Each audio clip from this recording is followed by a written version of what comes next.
Thank you for tuning into another episode of Leaders Lane. I'm really excited about our conversation today because from a $500 lockdown idea to a global hair care sensation, today's guest is redefining what it means to scale fast and seriously slay the beauty game.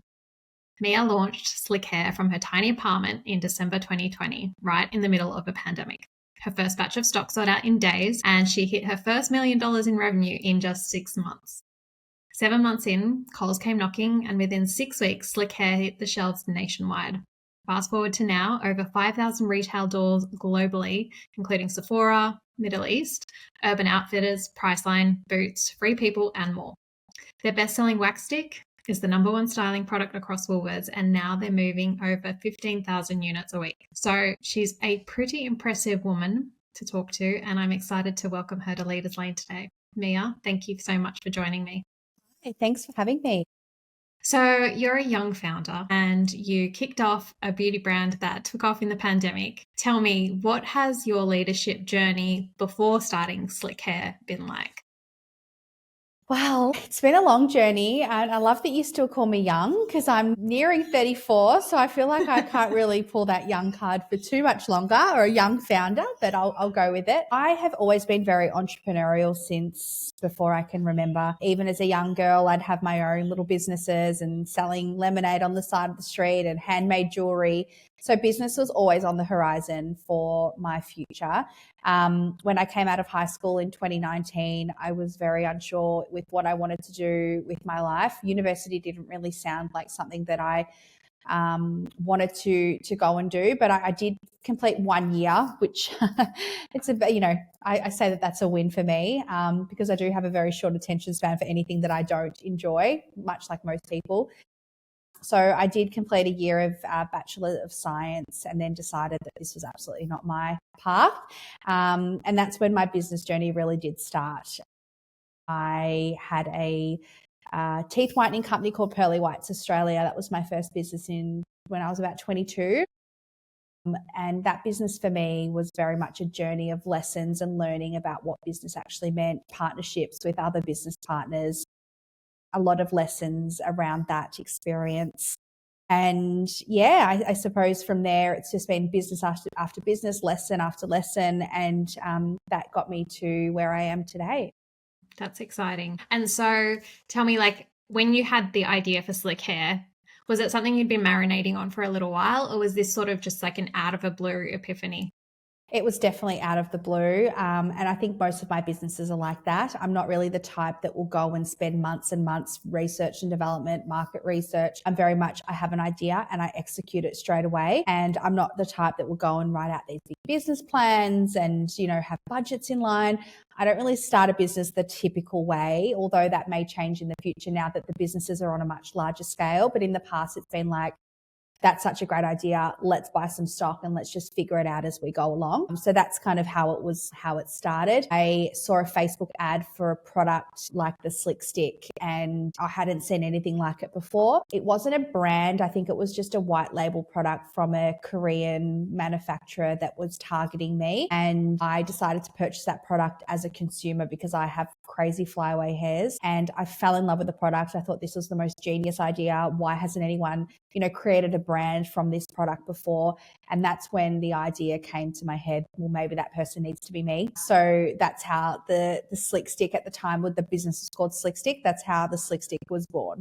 Yes, and I have to say, as someone that deals with flyaways, particularly if I'm in humid weather, I understand your pain. Yes. And funnily, my brother, a few years ago too, he came back from Japan and he gifted me it wasn't your product, but one of those, little sticks. Yeah. And I thought, this is genius. Why have I not seen this before? You know? So I think it's awesome that you've brought this product to life because it is something that so many women, and I'm sure men do, who love their hair, have to deal with all the time. So a lot of our listeners are entrepreneurial as well. I'd love to understand a little bit more how you went about creating this. And in particular, what's interesting is you did it at a time when we were in lockdown. So I feel like maybe the ease and, being able to operate in the world was a little bit trickier at the time. So how did you go about it? Yeah, so it was the end of 2019, early 2020. We were in a hard lockdown here in Melbourne. We had the worst lockdowns in the world, and there was not a lot to do, and I wasn't really coping. So I thought, what a better time than now than to start a business. At the time, though, when I started Slick Hair, I didn't think it was going to be a business like it is today. I very much looked at it as a bit of a cash grab, in all honesty. I thought that I'd be able to sell, a few hundred of these slick sticks, and then, it'll fizzle out and I'll have to go on to my next idea. But little did I know it would eventuate to a business of its size today. But yeah, I essentially bought I think it was a couple of hundred units of this product. Originally, it was just a white label product from China. I got some labels printed locally and I would wrap the labels on the slick sticks myself. The reason I did that was obviously to bring the MOQs down and there was less risk involved. And I was sharing this journey on my TikTok, and that's really the foundation of how the brand has gotten to where it is. I would share every aspect of that business, behind the scenes, packing orders, labeling them, and people were really invested in that journey. And that was right at the infancy of TikTok and TikTok business as we know it today. People sharing that business, journey behind the scenes, and people loved it. They became emotionally invested in the business, the brand, the product. And, in turn from that, with all the views, millions of views, virality would obviously bring in a lot of sales as well. So that really set the benchmark and the foundation for the business early days. I mean, first of all, like, how entrepreneurial of you, and so cool that you decided to take being in a space that you weren't dealing with very well and use it for something positive. I think like that in itself just shows also the type of person that you are. And so well done for doing that. Thank you. And yeah, I think I'd like to know, do you feel like that's what nowadays for people that are building their brands, do you think it is very much about bringing them in on the beginning of the journey rather than it sort of being this, we're small, we're starting out? It's more like people don't so much care that you're starting out as long as they're involved. What's your take on that? Yeah, look, I think it's very important for people to be confident enough to be able to share that journey. And I know when you're in the infancy of your business, it can be a little bit intimidating because you don't know the outcome of your idea or your brand. I even think that even if you're not comfortable sharing the beginning of the startup journey, even just conceptualizing your idea and the product, film it, and then if it works, share it later. I'm currently looking at a new product that I'm looking to potentially launch in the next 12 to 18 months. I don't even know if that will come to life, but I've been filming that whole journey because if it does, then I've got the content to be able to share it. People are very nosy. People want to know, the ins and outs. People want to know what you've done to kind of bring the business to where it is today. I think you need to do it correctly. It needs to be engaging. It needs to be fun content. People want to see, the things that we think are really boring, people love watching. And some businesses have done it so well. I know I can't remember what her name was, but there was like a wine bar in Melbourne that she was launching from scratch, and she was a solo founder and she filmed every aspect of bringing that business to life. And now it's like a sellout. It's always busy. Everyone wants to go because they feel emotionally invested in that journey and they want to be there and they want to try her cocktails and her wines, and they want to, film that they're at that TikTok famous wine bar. Much like the slick stick, people were invested in the brand and the vision and the product, and when they received the product, then they would share it. That's kind of how, I think it's a very important aspect of starting a business, I believe. And so you had such incredible fast growth. I imagine when you started, you didn't anticipate it sort of happening so quickly. Is that right? No, not at all. Not at all. And what's that experience and that journey like for you? Because I think it's easy for founders and business owners to look at your story and go, I want to achieve that. But could you give us like a little bit of the truths behind it? Like what goes into that? And then when you do reach certain milestones, like what's that experience like? Look, running a business, for anyone out there, is a business owner, no matter how big or small your business is, it is incredibly stressful. Every day there are risks. Every day there are challenges and hurdles that you have to overcome. It is not for the faint-hearted. And although my business is doing really well and we are profitable, which at the end of the day is what every business wants to be, that doesn't come with its hurdles and challenges along the way. What's the experience like for you going with fast growth, and like how do you navigate that as well. It's stressful. It's really hard. It's full on. The quicker you grow, the more challenges you have with things like cash flow and resources and, having stock available. The last 5 years, I feel like I've been a mouse on a mouse wheel, just nonstop. And there hasn't even been, 1 week where it's been slow paced where you can stop and reflect. We've just been nonstop. And, I think that's just the business journey. When you're on a constant upwards trajectory, new retailers, new products, new staff, new growth, it's full on. And I've learned so much on my journey in business, and I'm still learning so much every single day. And to be honest with you, most days I feel like I have no idea what I'm doing. But the more business owners that I talk to, I think that's a pretty general consensus across the board that we really don't know what we're doing, but we're just doing. And I think that's a big lesson for anyone out there who wants to start their own business or is growing their own business. Is you don't need to have all your shit together. You can just figure it out as you go. And that's exactly what we do. So yeah, the experience has been amazing. I'm very grateful to have a business like I do today. And if, 15-year-old Mia knew what I had today, I think she'd be very excited and very proud. And I think that's so important to reflect on as often as you can, because, we spend so much time worrying about the future and we don't actually reflect on where we've come from. So yeah, it's been a journey, but it's been an amazing one. I think that's a really beautiful piece of advice as well, like to just also enjoy this part, because whenever we start something, we're always thinking, oh, what can it grow into? And then as it does sort of reach those different milestones, sometimes it's so easy to get caught up with the next, part of the journey. Absolutely. That you don't, it's like, yeah, look how far we've come because, 5 months ago we would have dreamed of being here type thing. Exactly. Yeah. And tell me, how do you manage your workload in the sense of like, how do you find delegating tasks to other people? Do you like being very hands-on? What style of founder are you? Yeah, so I am learning this every day as well. I've always said that staff and having a team is the hardest part for running a business. Finding people who are invested in your brand, who want to be with you for the longevity. They want to be a part of the journey. They want to work hard for your goals. It's really challenging to find these people, but when you do, you've got to hold on to them tight. For me, I'm a very, very hands-on founder. I do everything within the business. I manage all departments of the team, and some departments I'm more privy to others. Finance and operations isn't my strength, but I ensure that I hire people who are very good in those areas. And of course, I am over all of it and I understand everything that's going on. But day to day, I'm not really hands-on in that space. I'm more so marketing, NPD, and, bringing the brand to life. But yes, I'll do everything from fixing the Wi-Fi to taking the bins out. I'm very hands-on. I do the lot. Yeah. Oh, that's awesome to hear.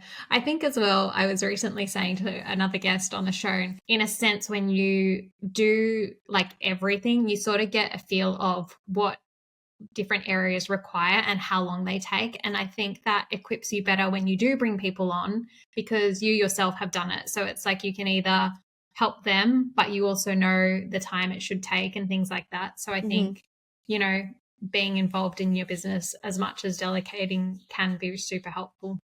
Yeah. And I think, as a founder, and I think most founders would agree with this, it's very hard to relinquish control. We started the businesses as solo founders. We did everything from graphic design to finance to product development to supply chain to everything in between.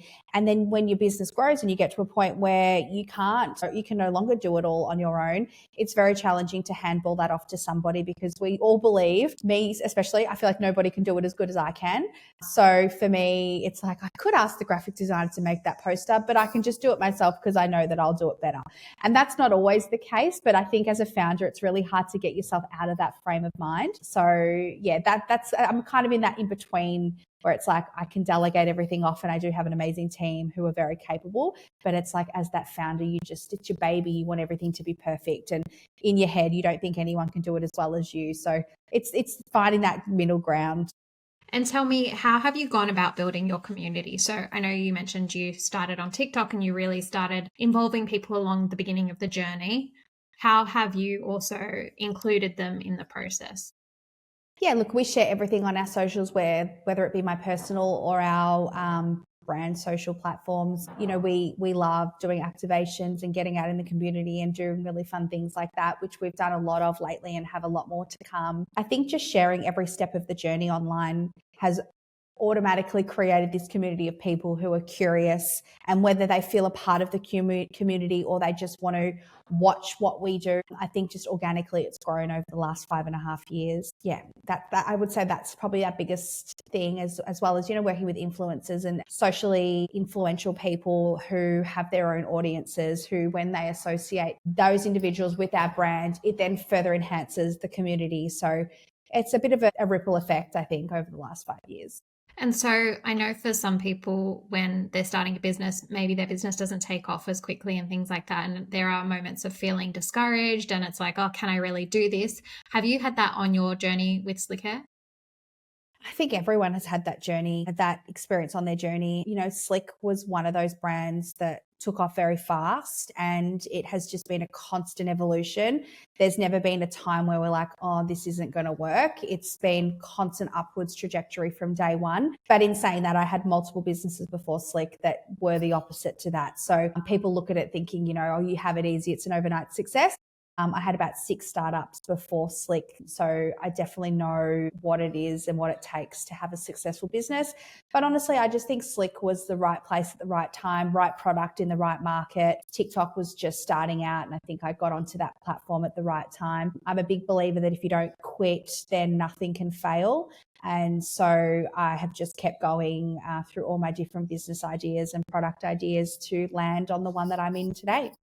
That's awesome. That's such a entrepreneurial mindset, I find as well, you know. And is there any particular lessons or insights that maybe you've taken from your previous businesses that you were able to apply to 𝐿PD&x?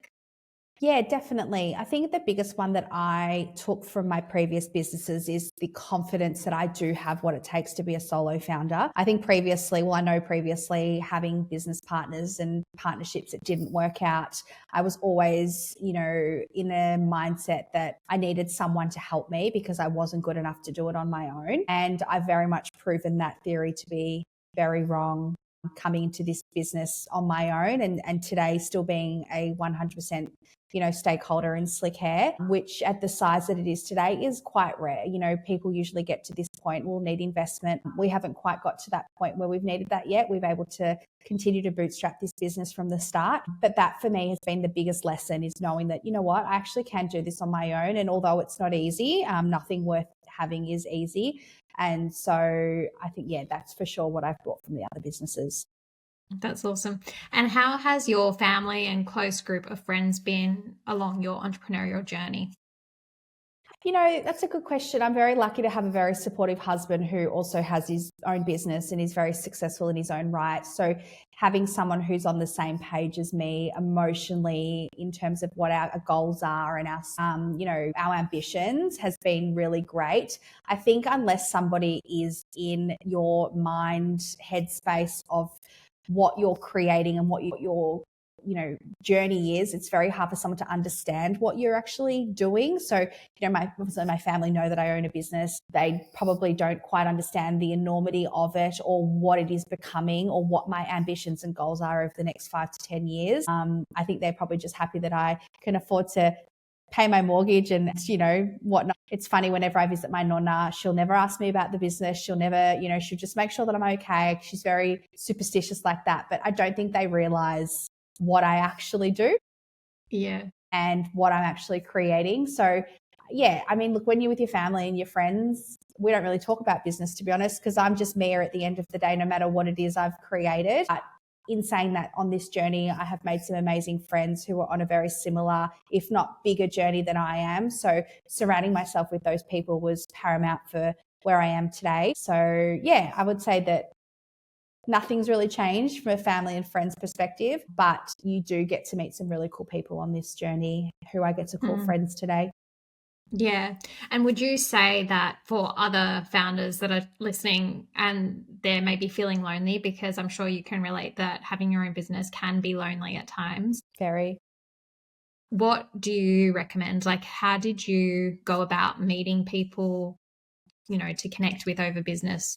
Yeah, look, I think we're very lucky that we have social media at our fingertips, and most founders share their journeys in some capacity online. For me, it was very much a case of, just networking and reaching out to other female founders and other people in business who I was inspired by or wanted to ask questions or get their feedback and opinion on certain things. So that was very much done just through LinkedIn and even Instagram. And, so much like these days, I don't really have a lot of time to get out and network and meet people and go to networking events, but I know there are so many amazing ones out there that I would highly recommend any founder or anyone in the startup world to get out there and meet other people. I know when I started my first business in 2016, I think Pearly Whites was founded. I didn't have anyone, I didn't even know what a networking event was.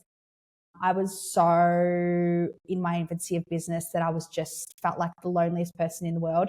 And business is very lonely. You get to work with an amazing team of people, but at the end of the day, the risk is 100% on your back, and the decisions that are made are 100% on your back as well.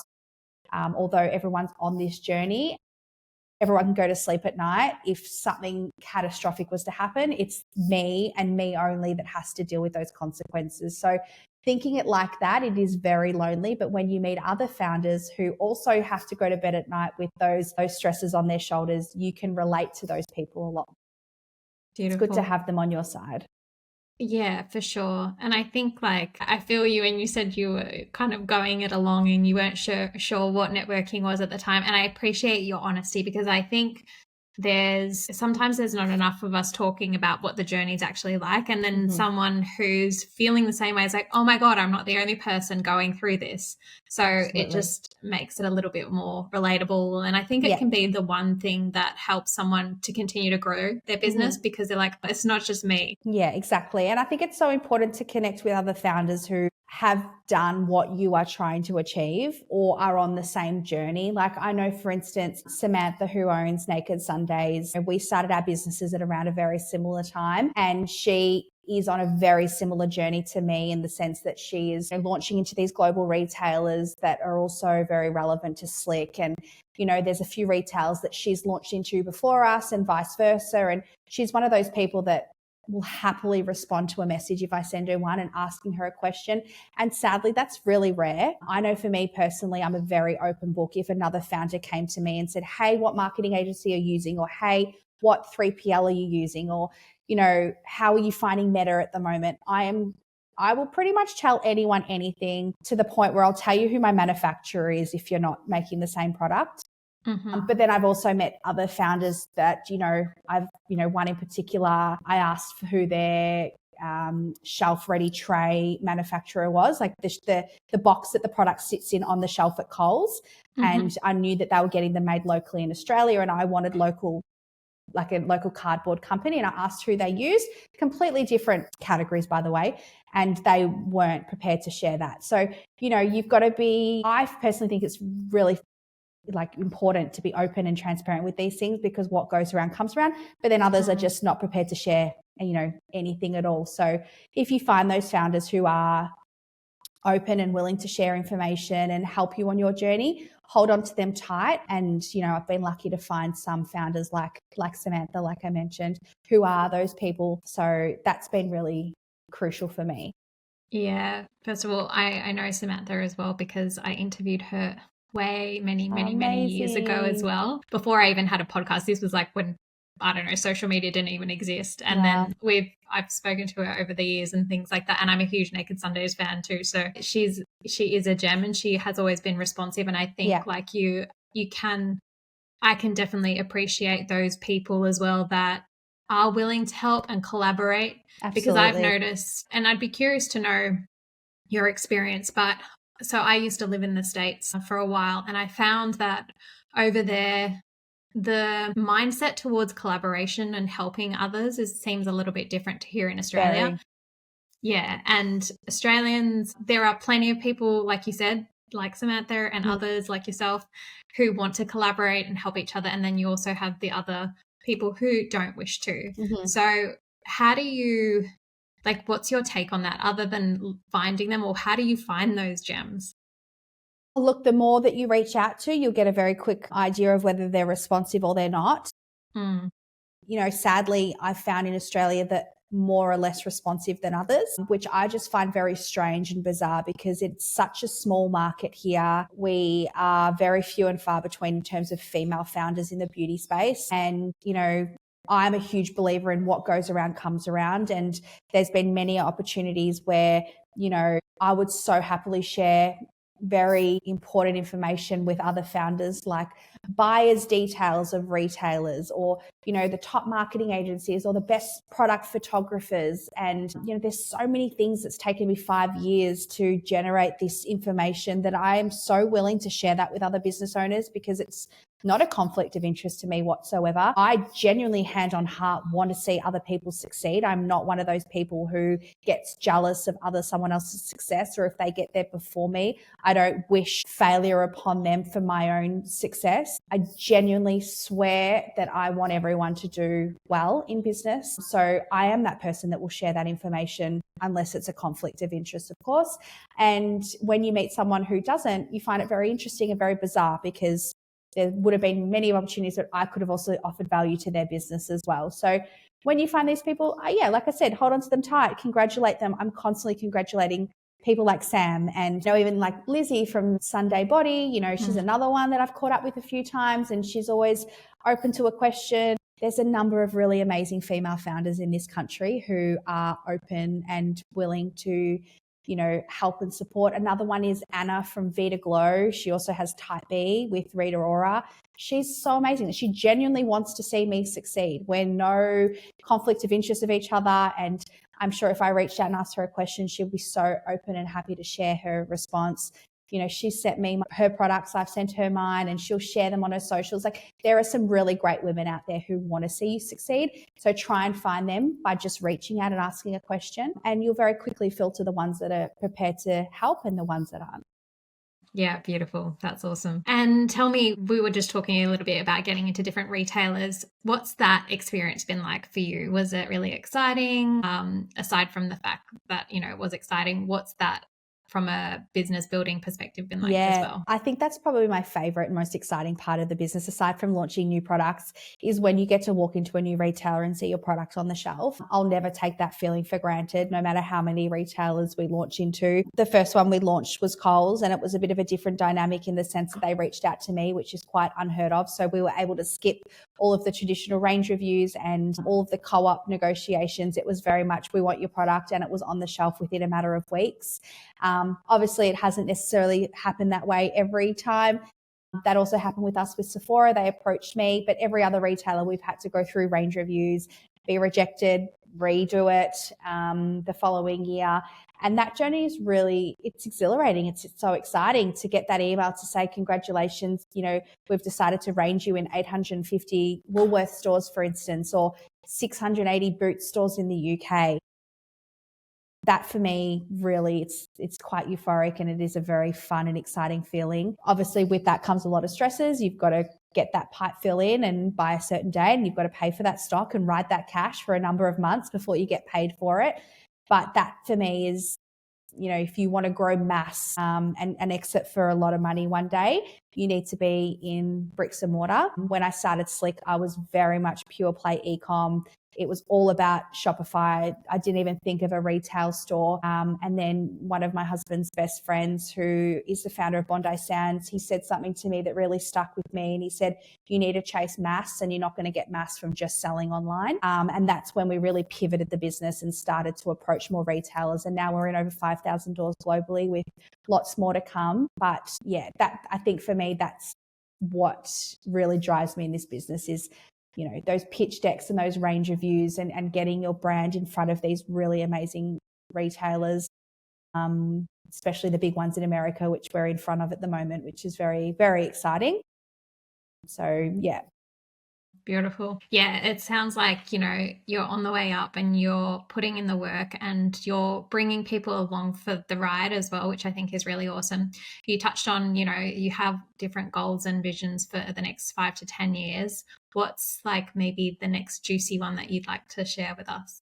So I've been in the business now for 5.5 years, and the goal for me is to exit by 10 years, which is a pretty standard time to start considering whether, this business is something you want to continue to grow or you want to hand it off to someone a lot bigger and who has the bandwidth to be able to expand it a lot more than I ever could on my own. So I'm really currently working towards a 10-year exit, which is like 4.5 years away, which sounds like a long time, but it won't be. So that is my goal in this business. Awesome. And how do you feel knowing that and then knowing that you would be saying goodbye to this chapter as it is right now? How does that make you feel? Or are you excited because it's just an opening of a new door? I still feel like it's long enough or far enough away that I'm not getting too caught up in what that feeling is. I still feel like we're just getting started. Yeah. I feel like there is so much more for us to achieve in the next, and I say next 5 years, but it could be longer. It's just that was, the 10-year mark, but we are just getting started. I've just hired 4 new staff in different departments that we've never had before in terms of new product development and expanding the assortment of our current range. I just feel like we're only just beginning this journey, and there's so much more that we need to achieve in the next few years, so that I'm not really thinking too much about that at this point. Yeah. Awesome. Cool. Well, our conversation is coming to a close, but I'd like to ask you, is there anything that you'd love to share with our audience that I haven't yet asked you about? Really, I think one thing that's really prevalent for me at the moment is, I've just come out of becoming a mum for the first time and into that journey of motherhood and also running a business. And a question that I often get asked from other female founders who have not yet started a family but want to is how can you do it all, or how can you have a business and be a hands-on mum? And one thing that I've learned over the last, 14 months of being a mum is that you cannot have it all. And I think when I first, just found out that I was having a baby and, that shock of, how am I going to run this business and also be a mum, and everyone would tell me, oh, you can have it all, you can have it all. But one thing I've learned recently is you absolutely cannot. And whoever tells you that is lying to you.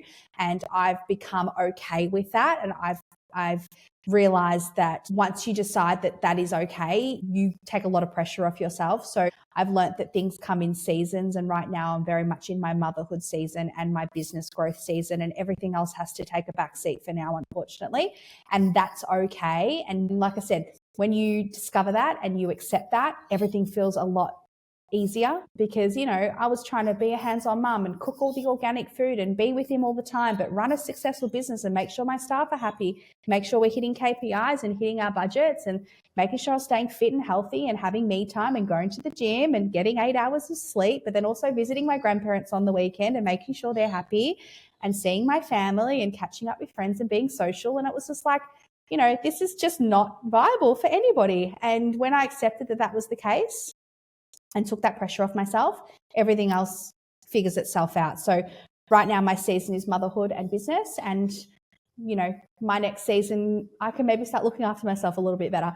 But I think that for me is something I'd love to share with your audience, is that it's okay not to be able to have it all. And even the people who you look at and think they have all their shit together, behind the scenes they do not. And every day I just get up and I figure it out. I don't know what I'm doing half the time, but we just get up and we just make it happen.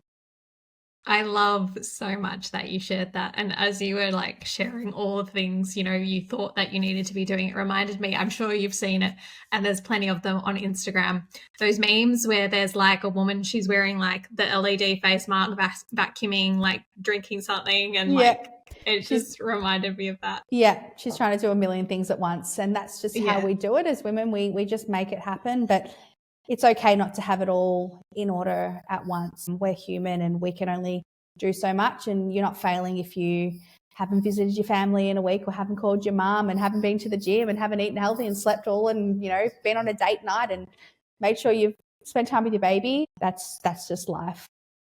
Yeah. Yeah, I think it's so important. And I think what I really love about what you're saying is when you pick those few things that are the priority Mhm. in this season, it's just like you breathe so much lighter because So much. You put less it pressure on involves yourself. Yeah. yeah, totally. It's like I feel like whatever we're doing, particularly in business, that comes with enough pressure, but then to Mhm. also have that inner dialogue of like, oh, I'm not doing this and I haven't Yeah. done this and I Haven't didn't been to see the this gym. I person. didn't sleep late night. Yeah, I know. It's crazy. And we put so much pressure on ourselves. And, last year for me, I had a baby in February. So last year was very much mum, newborn life. And then I always committed that, this year would be business. Obviously, baby is number one, but business was going to be a big focus for me because I wasn't working in the office as much last year. So this year's focus was very much business and growth. And then next year may have a different focus. So yeah, just figure out what is your priority and picking 2 out of the 10 and focus on those, and then the rest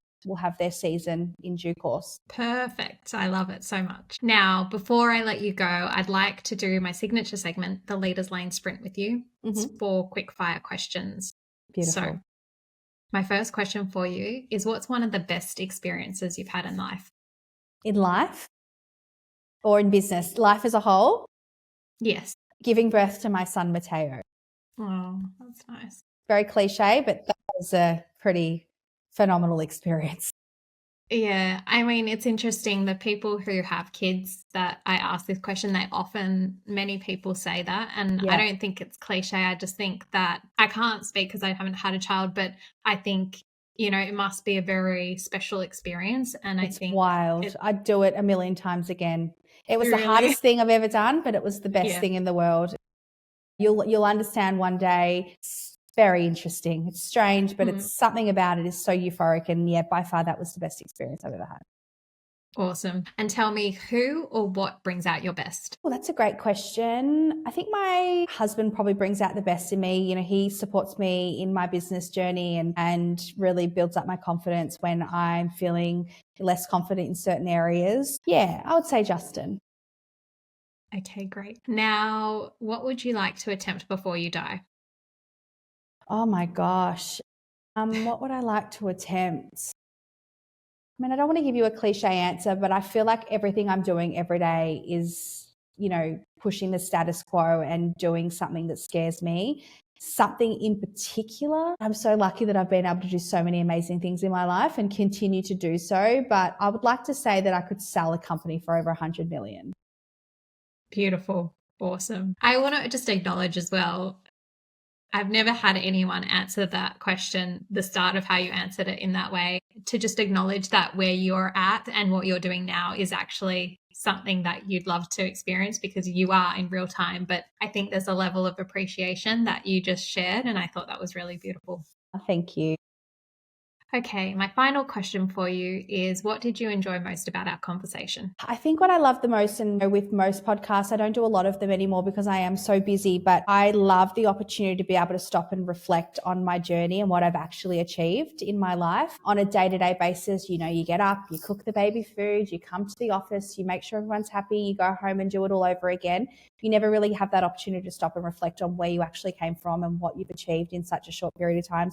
I love that I got to be able to share that story with you today, and I'll walk out of this room feeling quite proud of what I've done.